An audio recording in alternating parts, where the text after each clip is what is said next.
Good morning, all of you. Now, from today, I'm starting a different thing. Like, I'm going to share videos for the students of board examination. I'm going to teach biology in it. And I know in the class there are so many students who are not able to perform very good in biology because because in the whole year they didn't pay any attention, but now they want to study, now they want to gain good marks. So for those students, I want to help those students, and for them I am bringing 5 to 6 questions daily of biology which are most important. And by learning these questions and by understanding these questions, these students can get good marks in their board examination. So in that, this is my first question. List in tabular form 2 differences between pepsin and trypsin. So these are the enzymes which are released in our digestive tract, in our alimentary canal. हमारी alimentary canal में ये दोनों enzymes secret होते हैं, और ये दोनों का क्या डिफरेंसेस हैं ये आपको स्टडी करना है. डिफरेंसेस से जब आप स्टडी करेंगे तो आपको ये भी पता चल जाएगा ये कहाँ से रिलीज़ होते हैं. तो ये क्वेश्चन किसी भी फॉर्म में आ सकता है. तो आप इस क्वेश्चन को पहले डिफरेंसेस लर्न कीजिए, उसके बाद आप इसे और फॉर्म्स में भी इसका आंसर दे सकते हैं. तो pepsin is an enzyme that acts only in acidic medium. Trypsin is an enzyme that acts in alkaline medium. Pepsin एक एंजाइम होता है जो सिर्फ एसिडिक मीडियम में वर्क करता है. ये कहाँ मिलता है आपको? It is present in our stomach. Stomach में आपको पता है क्या होता है? स्टमक में हमारा HCl प्रेजेंट होता है, हाइड्रोक्लोरिक एसिड प्रेजेंट होता है, जो इस एंजाइम को एक्टिव करता है, एक्टिवेट करता है. ट्रिप्सिन एक एंजाइम है जो एल्कलाइन मीडियम में वर्क करता है. Pepsin is secreted by gastric juice and trypsin is secreted by pancreatic juice. Pancreas जो है वो इसको सीक्रेट करता है ट्रिप्सिन को, और पेप्सिन को सीक्रेट करता है गैस्ट्रिक ग्लैंड्स होते हैं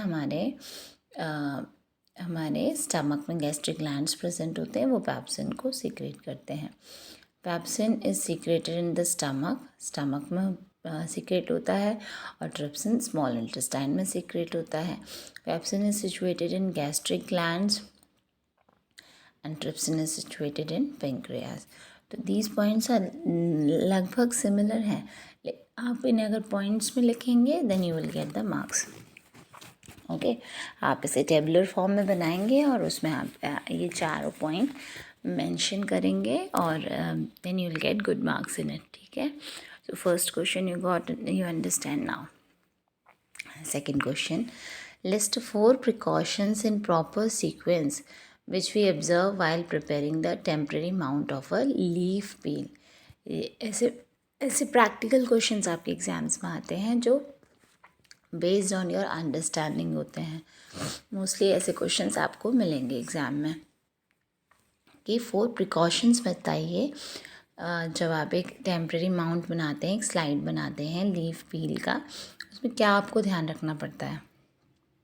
तो पहला है the epidermal peel should be taken from a freshly plugged leaf. पहला, जब आप लोग एपिडर्मिस का आप बना रहे हो माउंट, तो उसका जो पील लोगे आप वो एक फ्रेश लीफ से लोगे. अगर आप एक स्टेल लीफ से लेते हो, पुराने लीफ से लेते हो, तो वो उतनी एक्टिव नहीं होगी, तो आपको क्लियरली आपका माउंट नहीं बनेगा. So epidermal peel should be taken from a freshly plugged leaf. Second, take the epidermal layer from the lower surface of the leaf as it has more stomata. क्योंकि आपको stomata show करने हैं, उसमें और भी सारी चीज़ें शो करनी है टेम्परेरी लीफ माउंट में. तो स्टोमेटा नीचे वाली लेयर्स में प्रेजेंट होते हैं, तो एपिडर्मल लेयर्स आप लोअर सरफेस से लीजिए.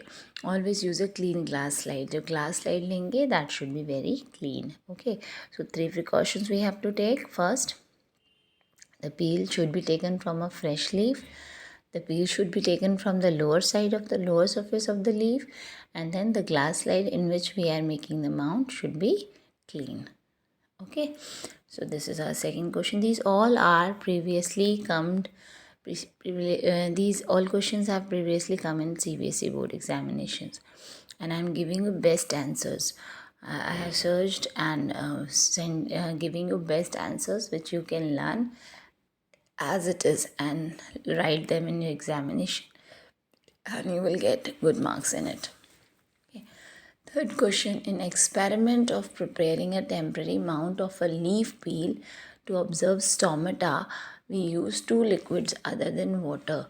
Name these two liquids and state when and why these liquids are used. जब आप लीफ पील का टेम्प्रेरी माउंट बना रहे हैं स्टोमेटा दिखाने के लिए, तो उसमें हम दो लिक्विड्स का यूज़ करते हैं. तो आप पहले बताइए वो लिक्विड्स कौन से होते हैं और उन लिक्विड्स को हम क्यों यूज़ करते हैं. ठीक, तो अभी आपको टेम्प्रेरी माउंट बनाने में प्रिकॉशंस बताए हमने. अब हमें ये बताना है कि जब कि कौन से लिक्विड यूज़ करते हैं. So we use safranin and glycerin. दो लिक्विड्स यूज़ होते हैं in that experiment.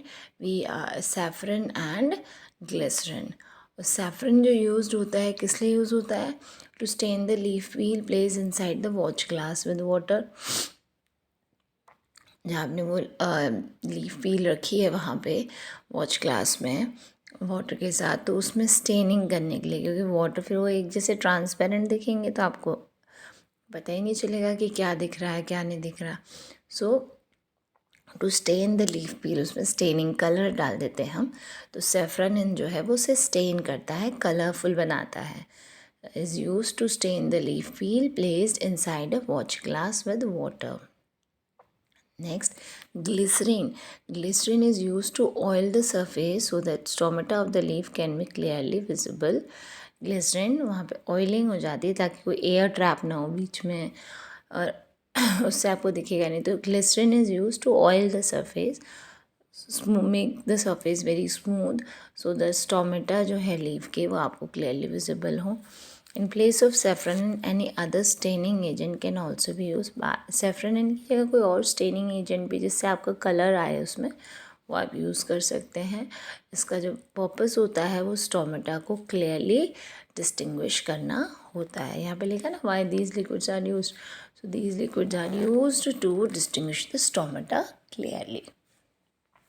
Okay, I am explaining these questions so widely so that जो स्टूडेंट्स कभी जिन्होंने ध्यान नहीं दिया क्लास में वो भी ध्यान से इस चीज़ को समझ सकें कि क्या पूछ रहा है क्या कर रहा है, तो वो भी अच्छे मार्क्स गेन कर सकें.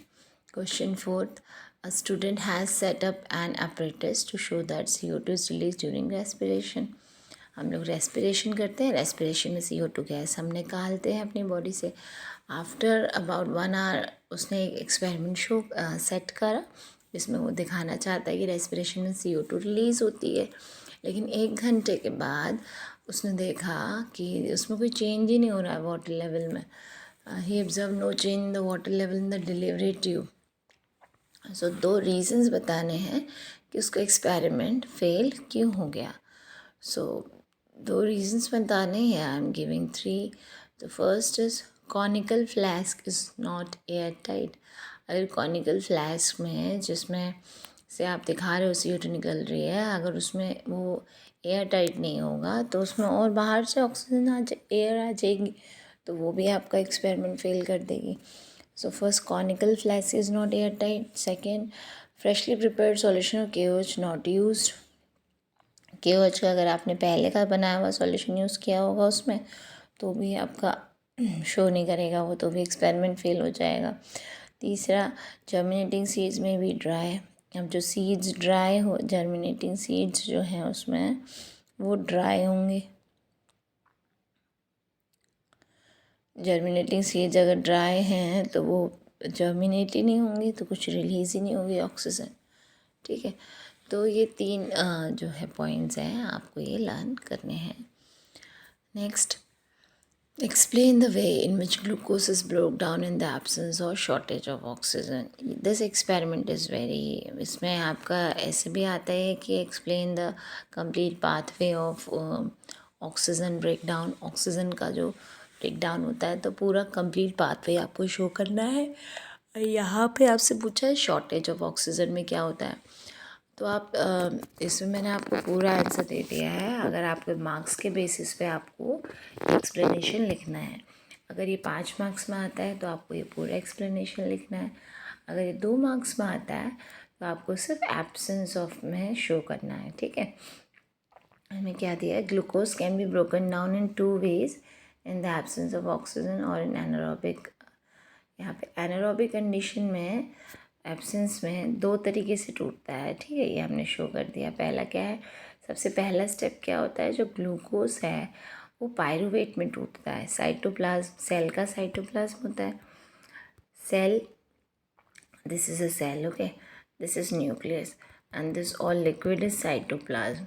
तो सबसे पहले जो ग्लूकोज है वो इस साइटोप्लाज्म में टूटता है, किसमें, पायरूवेट में, ठीक है, पायरूवेट में टूटता है। पायरूवेट में टूटने के बाद अब डिपेंड करता है इसका फ्यूचर ऑक्सीजन की सप्लाई पे। अगर ऑक्सीजन की सप्लाई अच्छी होती है तो ये हमारी बॉडी में माइटोकॉन्ड्रिया के अंदर एंटर कर जाता है, माइटोकॉन्ड्रिया में एंटर कर जाएगा और वहाँ पे जाके ऑक्सीजन रिलीज़ करेगा। अगर ऑक्सीजन यूज़ करके कार्बन डाइऑक्साइड एनर्जी रिलीज़ करेगा। और अगर ऑक्सीजन नहीं होता प्रॉपर अमाउंट में तो इन एनारोबिक ब्रेकडाउन होता है, जहाँ पे हम फर्मेंटेशन का प्रोसेस करते हैं। एनारोबिक मतलब बिना ऑक्सीजन के प्रेजेंस के, जो यीस्ट बैक्टीरिया होता है, जब हम अल्कोहल बनाते हैं तो वहाँ पे क्या करते हैं, हम ऑक्सीजन की सप्लाई नहीं होती है, यीस्ट को डाल देते हैं। यीस्ट क्या करता है, फर्मेंटेशन करता है। फर्मेंटेशन करके वो उस पायरूवेट को, जो पायरूवेट अभी बना, उस पायरूवेट को फर्दर तोड़ देता है। और किस में तोड़ देता है, इथाइल अल्कोहल एंड CO2 में, इथाइल अल्कोहल और CO2 में तोड़ देता है, ठीक है। ये होता है फर्मेंटेशन में यीस्ट की मदद से। और अगर हमारे मसल सेल्स की बात हो रही है, हमारी बॉडी, ह्यूमन बॉडी की बात हो रही है, कि इसमें 2 तरीके से क्वेश्चन आता है कि ह्यूमन बॉडी में कैसे ब्रेक डाउन होता है और फर्मेंटेशन में कैसे ब्रेक डाउन होता है। तो अगर पर्टिकुलरली ह्यूमन बॉडी का पूछा हो तो आप ये लिखेंगे कि जब लैक ऑफ ऑक्सीजन होता है हमारी मसल सेल्स में एक्सरसाइज के टाइम पे, तो पायरूवेट जो है वो लैक्टिक एसिड में टूटता है, ठीक। इसके साथ आप लोग एक काम और कर सकते हैं, आपकी बुक्स में इनके वो दे रखे हैं, केमिकल इक्वेशंस दे रखी हैं, सिंबल्स दे रखे हैं, लाइक ऑक्सीजन C6H12O6 और इसके आगे इथाइल अल्कोहल, उनके फॉर्मूलेज दे रखे हैं ना हमको, रिएक्शंस शो की हुई हैं, तो वो रिएक्शंस भी आप इसमें मेंशन कर सकते हैं, क्लियर। तो जब हमारी बॉडी में हम एक्सरसाइज करते हैं तो ऑक्सीजन की कमी होती है, उस ऑक्सीजन की कमी में भी हमें एनर्जी देने के लिए ग्लूकोज ऑक्सीडाइज होता है और वो क्या बनाता है, लैक्टिक एसिड।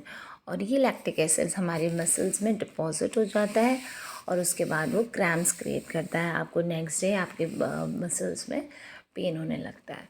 और इस केस में बहुत कम अमाउंट में एनर्जी रिलीज़ होती है, 2 केसेस में, ठीक है। तो ये आपका आंसर आ जाएगा इसमें।